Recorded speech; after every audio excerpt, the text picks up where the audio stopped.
guys, welcome back to another episode of the CDP Growth Show. On today's episode, I'm joined by Corey, who is the head of growth at Baremetrics. Corey, how you doing? Very well, thank you. Awesome. Now, Corey, before we kind of dive into the main part of the podcast, just give my audience like a really quick, 30-second rundown of, first of all, what Baremetrics is, as a platform, and then kind of who the platform serves. Yeah, so Baremetrics is a metrics and analytics suite for Stripe and Braintree, Recurly, basically any SaaS and subscription-based business. And so mainly on the metrics and analytics side of things, we're actually kind of going through like a repositioning right now because we've got a whole suite of retention tools as well now. So we have kind of metrics, we have Recover, which is like a dunning tool, cancellation insights, which helps you learn more about why customers cancel. And then now messaging, which is kind of our latest tool that we're working on beta right now. But anyways, for SaaS and subscription companies, mainly for metrics and retention. Awesome. And when did you initially join Baremetrics? How long have you been with them now? Yeah, it was about 1.5 years now. Okay. So and when, just so the audience got context, when did Baremetrics, when did you guys initially start? When did it launch? Yeah, I believe Josh Pickford, the founder, launched Baremetrics in November 2013. Okay. So it's been about 6.5 years, if I'm doing my math right. Awesome. Okay. Awesome. And something that is like is a bit of a kind of starter question, right? That I like asking my guests, again, just to kind of give the audience context and just so we can kind of hear your journey of how you kind of got into this crazy world of SaaS, right? And it's, how did you kind of get your start in this crazy world of B2B SaaS marketing? Yeah, I kind of stumbled into it a little bit. I was, I was in my last semester or growing into my last semester of college, and I wanted to propose to my girlfriend, and I knew that her dad really wanted me to have a stable professional job. And so I hit the phones, hit the internet, and started looking at, who's hiring, what other places can I do. I knew, I was majoring in marketing. Okay. I've always been very entrepreneurial. I knew I wanted to do something working with businesses and with marketing and with growing and selling. I just didn't know really what. Ironically, I had a really promising interview with an agency for a position, and then about 2 minutes into the interview, I kind of let it slip. Well, I mentioned it in my application, but I told him, hey, that I'm in my last semester of college, I'm not graduated yet. And he said, okay, cool, call me back when you graduate, and hung up. So I was like, oh my gosh. So I went back into class, started looking around, and stumbled upon an intern position at a startup here in San Diego called Cordial. Got it. And then software company or? Yep, SaaS company, enterprise software. Managed to land an interview that next week. Got hired on the spot. 2 days later, proposed to my girlfriend. About 3 months later, went full time as their first marketing hire. And so that's how I kind of got into this whole world. It was kind of by chance, but managed to just kind of hit the books and find a really good opportunity. Awesome. And when kind of what made you join Baremetrics? So like, what was the kind of attractive proposition for being with Baremetrics? Yeah, I had been following Josh and Baremetrics for many years. Since I was going through college, listening, to all the podcasts about starting a business, founding a business. I got particularly interested in software and tech, and Josh, he is still very, transparent, and we share all the metrics publicly, kind of the journey. He's a really active blog, right, where we share kind of everything we're going through and what we learn. And so I had known of him for a long time, was following him on Twitter. Saw he was kind of poking around for someone to maybe handle some more of the marketing and sales side of things. And then when he posted it to Twitter that they were opening, that's how I managed to find it. And it was really attractive to me because, one, our customers are other SaaS businesses and other SaaS founders. And so being able to market and work with those people directly was really interesting to me. Got me excited, got me really, it's what gets me up in the morning and really motivates me to work intrinsically. But also, just an opportunity to be a part of Baremetrics because it's a small bootstrap company. We're very specialized, very niche. And so it was just, I feel like a great fit kind of culture as well as we're all very entrepreneurial and like to have kind of our autonomy and place to kind of grow and learn and try new things. Yeah, love it. And I think something that I guess the audience would as well. I'd be really interested to kind of hear your perspective on really what the kind of head of growth role means, right? I think it's been something that over the past few years has started to kind of emerge as this kind of new role, right? That previously it's always been the CMO and then the head of sales, right? And I feel like the CRO and the head of growth, these two roles have started to become quite popular over the last few years. So I'd be really keen to get your perspective on just what it means to be a head of growth, right? Because I think there's still quite a lot of kind of uncertainty, right, with a lot of people of what really that role means. So yeah, be keen to get your perspective. Yeah, there's a couple of different factors that go into it. Traditionally, Mm-hmm. there's like the kind of growth hacker Yeah. persona, where you have like the marketer developer, but then you also have maybe in more like kind of Silicon Valley senior position, you have like a Mm-hmm. head of growth or chief growth officer or something like that, where Yeah. basically they're leading a team of people. And in that situation, they're a lot more focused basically on like conversion rate optimization and just Yeah. like focusing on how do we get this massive amount of people to go to the next step of the funnel, whether that's Mm-hmm. acquisition, activation, retention, referrals, Got it. right? Yeah. And usually that's kind of a lot more popular in like B2C, or maybe even Mm-hmm. like social media, kind of tech, Yeah. not really like B2B. In Makes sense. B2B, there's really more where my role is.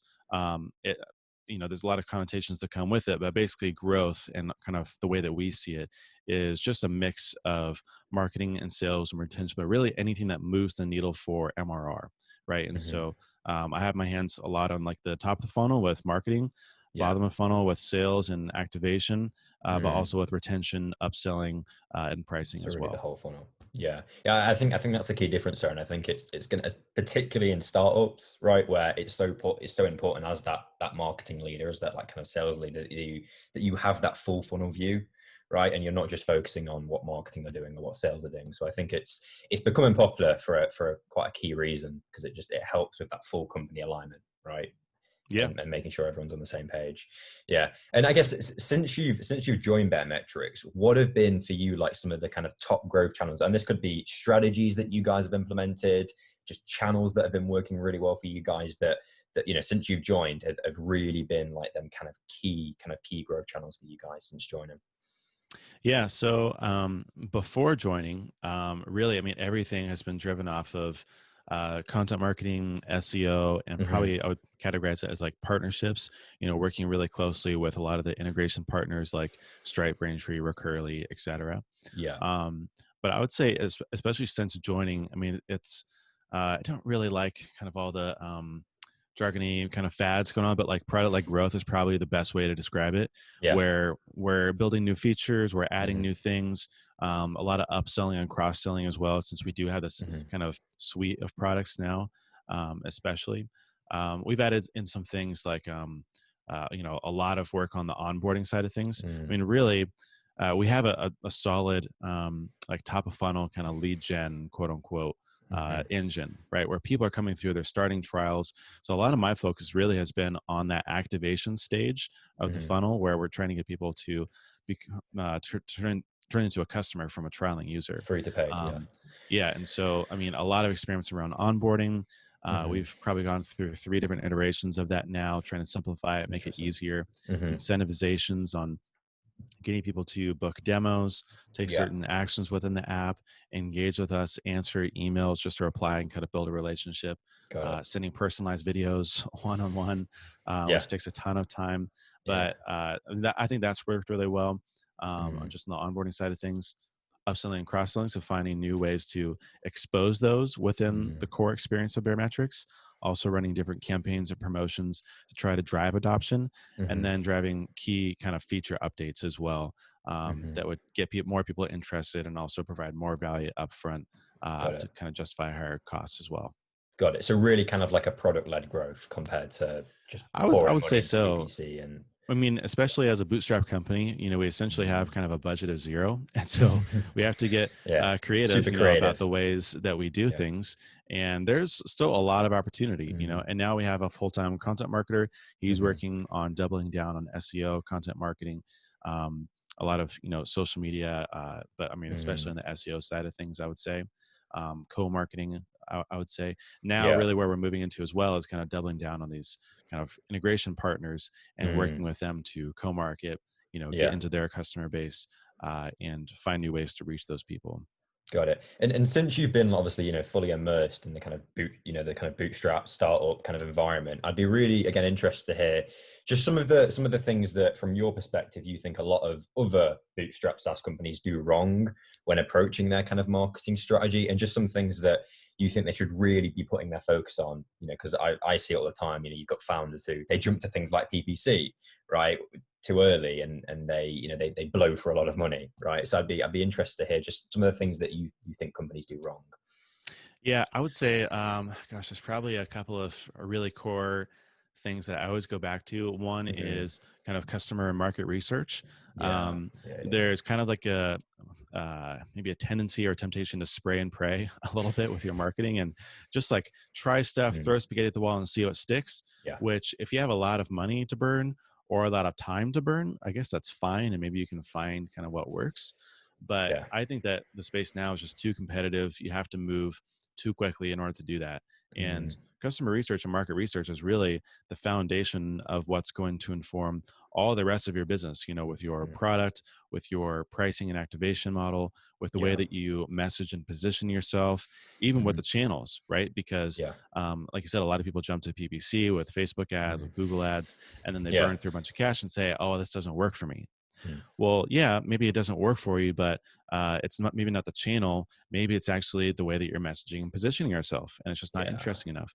Or Hmm. maybe once they land on the page, you're not converting them into customers because your activation model is whack, and you want people to just jump on a call when they have no idea what you do, right? Yeah. Or maybe it's the product. Maybe you just Mm, don't have the right product. You don't have yeah. product market fit. Again, I don't like that kind of jargony word again, but maybe you Hmm. need a couple of extra features, or you just need to position yourself to put the right features in the right light. Mm, Um, and there's all sorts of other digital kind of watering holes as well, mm, with other niche ad platforms, with content marketing, with Slack communities and Facebook mm. communities, and all. I mean, there's probably about 19 or 20 different kind of channels out You can reach categorized, people, and yeah. but you can really hone in on what the most promising ones are just by Hmm. asking prospective and Yeah. actual customers what they are. So Yeah. customer research is definitely a big mistake, like not doing any of that and then just kind of Mm, spraying and praying. I would say another one is basically kind of creating a scapegoats for why things don't work. So kind of on the same line or the same vein of thought here, a lot of mm, people think like, oh, well, this ad platform doesn't work. But what if it's really just the offer that didn't work, right? yeah. What if you just reworked kind of the way you word things? Maybe it's Positioning. even the creative. Mm, Maybe it's kind of the whole ad itself. I hmm. mean, people really need to think about why something doesn't work before they place the blame. And I think Yeah. a lot of things get misplaced. Even Hmm. email campaign things get misattributed even in a successful way. They think, oh, well, this email drove this amount of sales, and it's like, well, yes, maybe it did, but it was probably influenced by the three other emails you sent before that kind of teed it up, right? Yeah. Or with ads as well, like, hey, our retargeting works really well. It's like, yes, but it only works because you're retargeting them. They're not a cold audience anymore. Yeah. You've done a good job of warming them up. So I would say, being able to attribute things really successfully is really key, and something that people again don't uh, maybe make more mistakes than they kind of realize.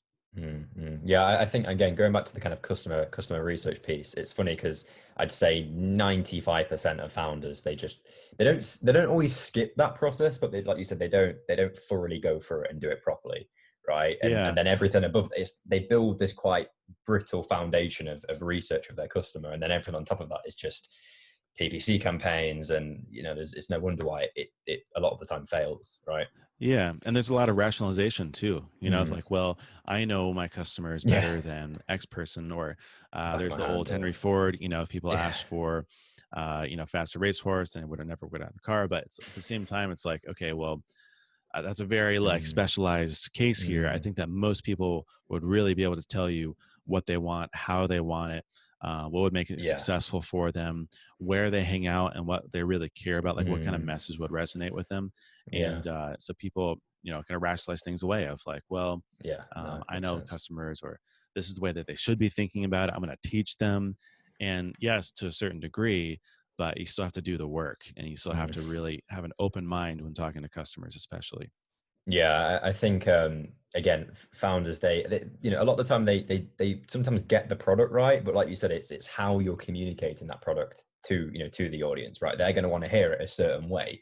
It's the messaging, it's how you're saying it. So I think it's so key that you, even though you might know what product they want, it's how you actually, like you said, it's the distribution piece that I think a lot of founders marketing teams they get wrong in them early stages, and even as they're growing, right? Yep. Yeah. Now, again, kind of, obviously strategies are great, right? And this, distributing content and all these strategies, they're awesome, but there has to be tech, even though, tech doesn't, it's not, to some extent, tech doesn't always matter, but tech is kind of what glues everything together, right? Particularly the MarTech stack, sales stack. So I'd be interested to hear kind of how you guys have really kind of structured that stack and some of the key kind of softwares that, that you guys have kind of put in place, particularly maybe since you've joined.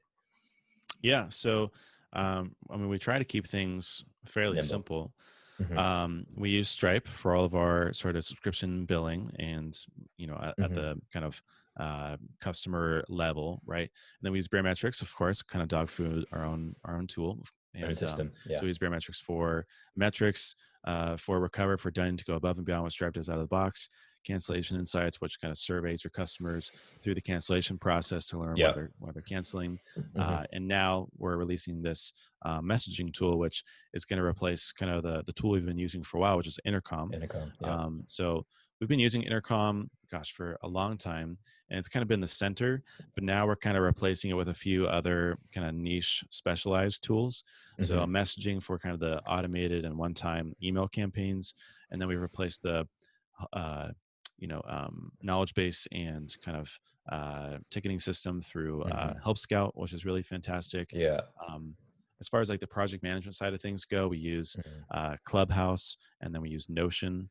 Clubhouse more for like tasks and project management. Notion Hmm. for more like high level planning and Hmm. orchestration.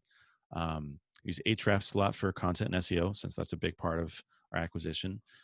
ConvertKit for email marketing and newsletters, Yeah. and then I personally use Superhuman for a lot of my email management, since I Yeah. talk to a lot of people day to day, and questions, trialing users, people reaching out, and it really makes it a lot easier for me. So Mm. that's probably I would say the core, or at least the most Stack. important tools that we use.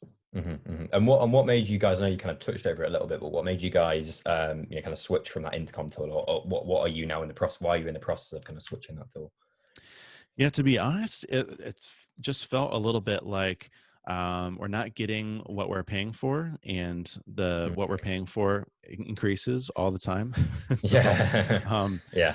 I mean, one of the things, we have a decent amount of customers, but also we allow customers to invite an unlimited amount of users, and Yeah. quite a few do, since it's a very core tool for a business, which is metrics. So they might have Mm. 5, 6, 10, maybe even 20 users on the account. And so with Intercom, we're paying for each one of those users, Yeah. even though we're not necessarily like communicating with them. Hmm. And so we started switching off to other things. Like, we didn't like how a lot of the Intercom chats seemed very real time. And so customers were constantly trying to, Mm. not, shouldn't say customers, but some people, whether it's trialing or customers, were kind of banging down our doors like, hey, why aren't you responding? And it's like, well, this isn't a real time live chat, Hmm. right? So HelpScout helps us do that better. And so, yeah, over time, I mean, just kept on charging more, and we just felt like, I think we can do this in a better way for cheaper. Hmm. Hmm. And as a question that I really kind of like ask, kind of like asking, particularly kind of early stage founder, because I feel like, and I know we kind of mentioned this prior to the podcast, but founders have the tendency a lot of the time to kind of go massively overkill with their, MarTech stack. They see all these shiny softwares, and before you know it, they've got 25 different softwares. When in reality, if they just figured out how to use 5 properly, they wouldn't have had to spend all this money, right, on adding in all these software. So I'd be really keen to kind of understand, and it's a bit of a kind of tough question, because not all companies have like an ops team in place, for example, but just really how you guys have kind of really maximized that stack, and how you've made sure that you've, I guess, got the most out of that software, if got the most out of the stack, if that makes sense. Hmm. Yeah, I Yeah. mean, we really try to eliminate redundancies. Yeah. And, that's where a lot of the overkill comes, where it's like you have 3 tools that all do, The same thing. 2 of the same things. And you're like, Yeah. okay, well, why am I paying, for all these things when I'm using Yeah. one?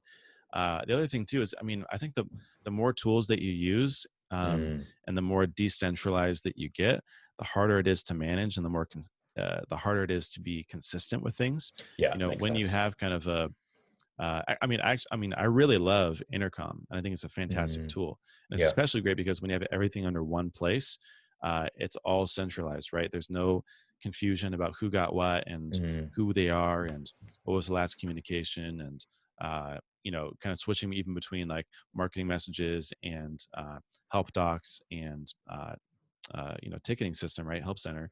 But where people go wrong is that they over orchestrate kind of this massive tech stack that really doesn't solve any or all of Any their problems? problems. Yeah. Um, and I think it's really important to realize, that tools don't actually do the thing for you. Like, you can use any tool to kind of accomplish what you want, right? Yeah. It's really, Mhm. how do you make this easier, and how do you do this efficiently, and how do Mhm. you do this maybe in the way that you want to, Yeah. that delivers on the customer experience that you want to deliver on. Mhm. Um, but I think that, just gathering more and more tools, Creates chasing the shiny nightmares. object, adopting new Yeah. things. It's just like, okay, that's not your job. You can do this even without it.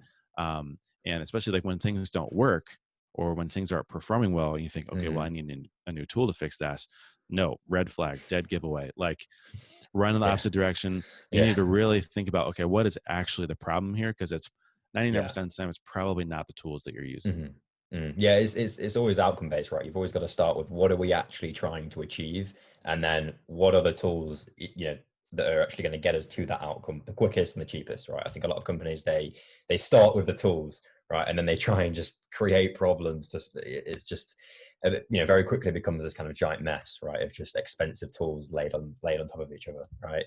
Yeah, Um, and then you end yeah, up spending a bunch of time managing or yeah, fixing those tools. You yeah, have to set up custom integrations between them. You have yeah. to figure out, okay, how is this one going to play with that Hmm. one, and also, how do I do this one thing? Do I do it in this tool or that tool or this Hmm. other tool? And you end Yeah, up just wasting a bunch of time. a And lot so I of think yeah, centralizing, keeping it really simple, ends up actually making a really good business case for long term. Yeah. productivity and just Mhm. allowing you to do more with your day. Yeah, yeah. Again, I think a lot of people that they forget that productivity piece, right? They build this giant stack and they don't realize that if you actually just kept it super super nimble and super super just clean, I think it makes it so much easier, right? 6 months from now, when you've got to a point of scale and you're not trying to tear software apart and rebuild it constantly. So yeah, I think it's a really really good point. And I'd say over the last few years we've started to see a pretty rampant rise of these kind of like CDPs, right? Platforms like Segment, and I know you guys have kind of implemented this now more on the product side, but I'd be really kind of just keen just to kind of hear your perspective on CDPs and really where you see where they kind of fit into the stack, if that makes sense from your perspective, and how you've really integrated it into Baremetrics as a company. Yeah, CDPs are interesting because I think that it's a really, really core tool, especially on the technical side of things, of Yeah. passing data back and forth, creating kind of a Hmm. central maybe customer profile, right? That you can rely on. Because I mean, really, the whole reason why CDP came to an existence is because you have so many different tools with different customer data, Mm. or different parts of a customer's data, I should say, in different tools, In different right? tools. And so Yeah. you want to kind of mix and match those together. And once you Hmm. have that, it's really powerful because then you can create a much fuller view of your customers, Hmm. and then with each one of your customers, especially. Yeah. So the only trouble, though, I think, and then where the hard part is when there's more native integrations between the platforms Hmm. that you use or within the products that you use, Yeah. and then there's less of that use case. But I think really kind of the core value prop of a CDP is, um, you Hmm. know, basically kind of peace of mind about who your customers are, and if you have Yeah. accurate information, right? Because Hmm. especially within a SaaS product, you Yeah. really need to know, um, are they a customer or not? Have they trialed? Are they not trialing? Are they trialing right now? Have they canceled? Are they canceled? Have they canceled in Hmm. the past? What are the Mm. interactions, or kind of the things that we know about them? Where do we have a record of them in certain places? Yeah. And so, and to give you an idea of how we've implemented it, really on the product side of things, Yeah. it's really just to be kind of honestly like a layer between our own kind of database in Mhm. our app and the apps that we want to send that kind of information too, right? So to Intercom, to Baremetrics, Yeah. to Stripe, right? To all those places that we want to. But even with a more nimble platform, CDPs have much more value the more sophisticated things get, right? The So it's a more, little bit of an yeah. inverse relationship there. Yeah. No, I agree. I think as you start, scaling, and as you do start kind of adding more tools in, it's that thing that is kind of the calm in the storm, right? It gives you that Hmm. kind of centralized view of just everything that is going on with each of your customers. I think something that's particularly useful in the kind of lower ACV model, right, where you've got a Yeah. high amount of data and high volume of data coming through. So yeah, makes sense. And to kind of wrap this up, a kind of a finishing question. There's never one answer to this, right? It's just kind of a tough question. But if there was one metric for you that you had to track as a kind of SaaS business, right, that was just fundamental, right, for the kind of health of the business, what would be that one metric for you? Yeah, I would say probably the best way to classify it or maybe to categorize it as a product qualified lead conversion rate. Okay. And I Yeah. say this because, especially within SaaS, right, you have things like you have a lead who could be anyone who subscribed to the blog or Yeah. downloaded an An ebook or, MQL. at Yeah. any point, right, gave you some sort of information, but that doesn't really express Determine very if they're much a interest qualified in the lead. product. Mm-hmm. Even with signing up for a trial, especially if you don't have, I mean, even if you do have a credit card required upfront, Mm-hmm. still you're going to get a lot of people that are like, they might not even fully understand what you do. They're not Mm-hmm. ready right now. They're just kind of checking it out. But Yeah. a product qualified lead is someone who is in the product, who is quote unquote Mm-hmm. activated, who has gotten some sort of value, is set up, is on board, right? Has taken or has gone through and achieved a couple of milestones of usage and of Mm-hmm. value. And how many of those people are you able to convert into customers? And I think that's Yeah. probably the most valuable thing, because if you're just looking at Top of the free funnel. trial conversion Mm-hmm. rate, you're going to get a lot of noise, right? Mm-hmm. And your conversion rate is going to go way down when you got a flood of Mm-hmm. spammers, right? It's going to go way up Yeah. when maybe you have a really slow month because maybe it's Mm-hmm. only the qualified people going in. So Yeah. product qualified lead is maybe a much better kind of proxy to understand how well are we doing at converting the people that we want. Mm-hmm, mm-hmm. And I think that's really, particularly again for kind of startup businesses, or just I think whenever you're creating a new product and kind of pushing it into market, I think it's a really good metric to be tracking, just to give you that kind of basis for who is the actual ICP, right? I think where a lot of kind of marketing teams go wrong is they determine an ICP, and then all of their marketing activity is based off this ICP that was randomly created because they saw that 10 people signed up to a blog, right? But I think if Right. you actually nail it down to who are the people that have actually seen value from our product, and then you go after them people, it makes way more sense. But again, a lot of founders don't tend to do that, so I think it's a really interesting metric to be tracking. I completely agree with it. Right. And it's a little bit Yeah. scary too, because most people, they want to show the vanity metrics, or they want to be able Yeah. to report on something good. So, hey, Yeah. free trials are going up, number of signups are going up, number Yeah. of leads are going up, number of, Mm-hmm. but your Mm-hmm. number of new customers are staying the same, or maybe they're going up, and maybe they're churning out the next month as well. Mm-hmm. Right. So having a much better kind of view of View of the customer. the right people and how many of those Mm-hmm. people you're converting is, I think, a much better, and then you can, if you're filling the top of the funnel and you're Mm-hmm. seeing that number go up, or I should say you're seeing the number of It's that full funnel alignment. converted product Yeah. qualified leads going up, then Yeah. you're on the right track and you're Doing the right thing. thing.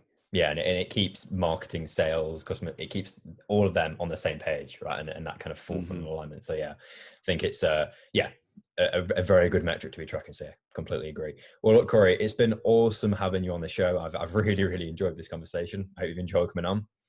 And yeah, Thanks look, so much, man. of course, yeah. And guys, I will see you on the next episode of the CDP Growth Show. See ya.